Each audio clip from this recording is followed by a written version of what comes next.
So hey guys, welcome to my new mini vlog. तो हम हो जाते रेडी। रेडी होने के बाद में हम निकल जाते हैं हमारे भाई गोलू को लेने के लिए। हमारा भाई आता है गोलू। गोलू को आने के बाद में हम आए थे थोड़ी देर दुकान पे बैठ जाते। फिर मैं दुकान के सामने बैठ के तो धूप में थोड़ा बाल वाल मेरे सेट कर लेता हूँ, क्योंकि मेरे बाल कुछ ज़्यादा ही बिगड़ रखे थे।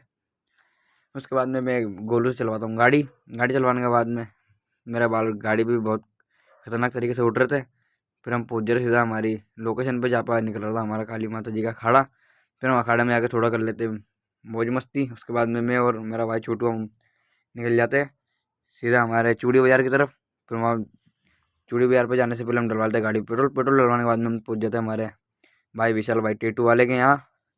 फिर वहाँ आके हम थोड़ा कर लेते हैं भैया का वेट करने के बाद में भैया आए थे। भैया हमने डिज़ाइन पसंद कर ली थी कि हमारे छोटू भाई को बनवाना था हाथ पे फूल।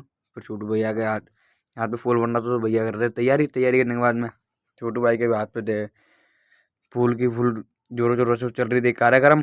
उसके बाद में फिर लगे हाथ हम भी बनवा लेते हैं हमारे हाथ पे एक छोटा सा टेटू। टेटू बनवाने के बाद में हम भी थोड़ा भैया को पोज वोज दे देते हैं। फिर वहाँ से हम हो जाते हैं फ्री। फ्री होने के बाद में हम उनके स्टूडियो से बाहर निकल जाते हैं। फिर बाहर निकलने के बाद में हम गाड़ी उठा के सीधा निकल जाते हैं घर के लिए। घर जाने से पहले मेरे को एक चीज़ याद आई थी। फिर मैं बोलता हूँ हमारे भाई छोटू को, बोला भाई चल पहले चाय पियेंगे। फिर हम पी लेते हैं हमारे आगे फेमस सरदार जी की चाय। चाय पीने के बाद में हम निकल जाते हैं वापस हमारे घर के लिए। फिर हम पहुंच जाते हैं हमारे घर पे। तो आपको वीडियो कैसा लगा, चलो और लाइक करें, शेयर करें और ज़्यादा से ज़्यादा सब्सक्राइब करें।